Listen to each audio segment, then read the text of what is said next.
What's up, guys? My name's Reese. I own a company called SCA Construction. We do stormwater infrastructure repair, stuff like that.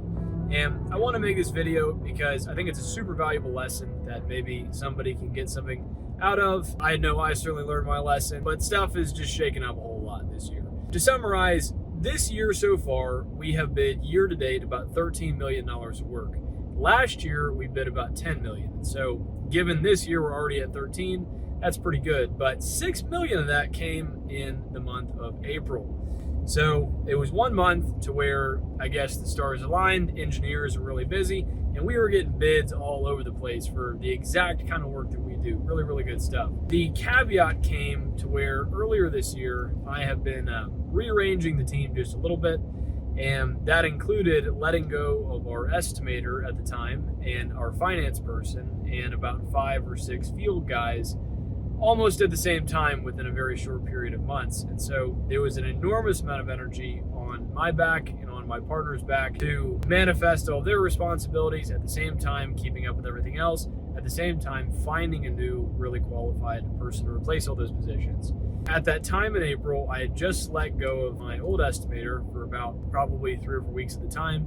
I was interviewing other people, but I was doing everything. During that time of that huge swell in work, I was terrified to do anything low. I figured if I bid everything high, if I did get it, then I wouldn't die, and that'd be a lot better than, bidding low and trying to be competitive. I just knew I didn't have enough attention span at the time to pay attention to it. And so I had to make a decision whether I should try and be competitive, even though I really hadn't studied the plans that much.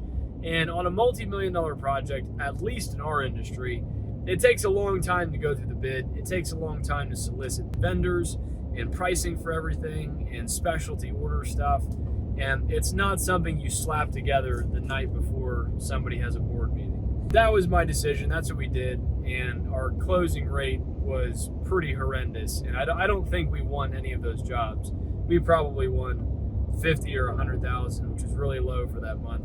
That's kind of where that went. Basically, to summarize, if you're in a situation to where you're bidding things and you're not getting anything, but you're also growing your company, I know for us, I want to say this is my experience, the more that we've grown between 40 and 60% year over year the last handful of years. There's weird problems and bottlenecks that come up during that time that aren't necessarily a result of your bidding or estimating's bad, but you might just be distracted. Your attention span is spread out for a bunch of different places. In history's past, I might see that situation and I might think, oh my goodness, our estimating is just horrible and this and the other. We need a new software and we need this, and we need that, we need this consultant. And that might not be the problem. The problem might just be you need to pay attention to it more, and things just take time to settle in.